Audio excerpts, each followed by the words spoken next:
আমি তো যাইনি, ফিরবো কেন? আমি তো সেটাই বুঝলাম না।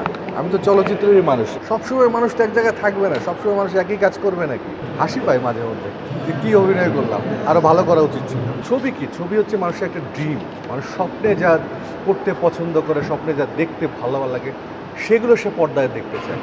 আও ভাতিজা আও।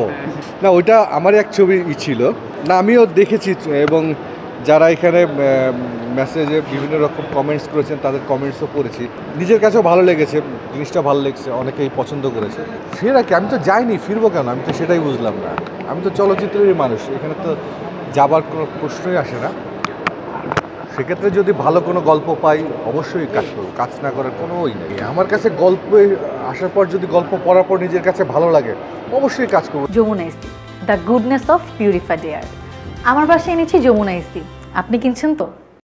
কোন ধরনের করব, এটা লাগবে ওইটা লাগবে, এই ধরনের কোনো ব্যারিয়ার নেই।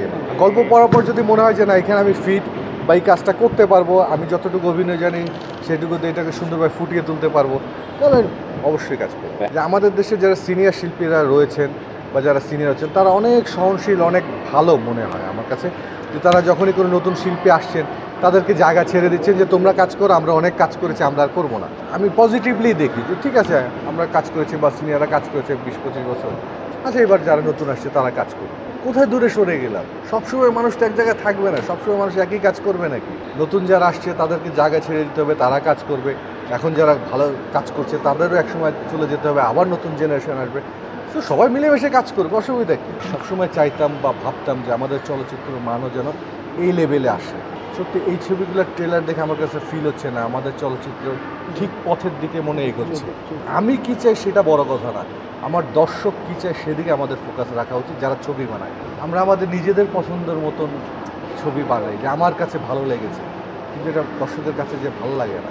আমি আমার বন্ধুর পছন্দ বা আমার কো আর্টিস্টের পছন্দ অনুযায়ী আমরা গল্প চুজ করি, এটা মনে হয় একটু ভাবা উচিত আমাদের। আমাদের যাদের জন্য ছবি, মাস পিপল, বাংলাদেশের 18 কোটি মানুষ যারা ছবি দেখে, তাদের কথা মাথায় রেখে ছবি বানানো উচিত।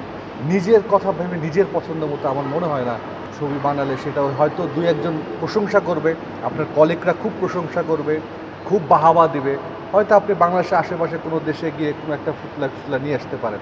যদি গ্রহণযোগ্যতা না পায়, মাস পিপল যদি আপনার ছবি না দেখে, ছবির হলের বাইরে যদি হাউসফুল বোর্ডটা না থাকে, যে অ্যাওয়ার্ডটা সবচেয়ে বড় অ্যাওয়ার্ড, হাউসফুল বোর্ড লেখা যেটা, এটা যদি না থাকে, তাহলে আপনি যেই হন না কেন, আমার মনে হয় না যে আপনি একজন সাকসেসফুল ডিরেক্টর বা আপনি একজন সাকসেসফুল শিল্পী হবে। ঈদের ছবির টিজারগুলো দেখে আমার কাছে ফিল হচ্ছে যে না, আমরা মনে হয় এতদিন পরে যে না, একটা সুন্দর দিকে যাচ্ছি, মানুষ যেগুলো পছন্দ করে দেখতে।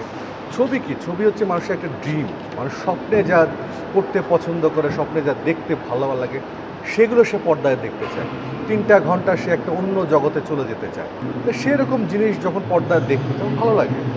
আশা করবো এরকম আরও ইয়াং ট্যালেন্ট, 1-2 জন, এরকম অসংখ্য ট্যালেন্ট লাগবে।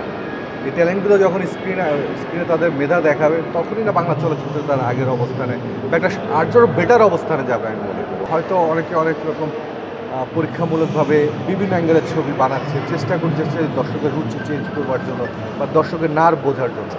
আবার আসবে হয়তো 2 বছর 3 বছর পর সেই গল্পগুলো হয়তো আরও মডার্ন আকারে আসবে, সেই সংলাপগুলো হয়তো চেঞ্জ হয়ে থিম ঠিক থাকবে, আসবে।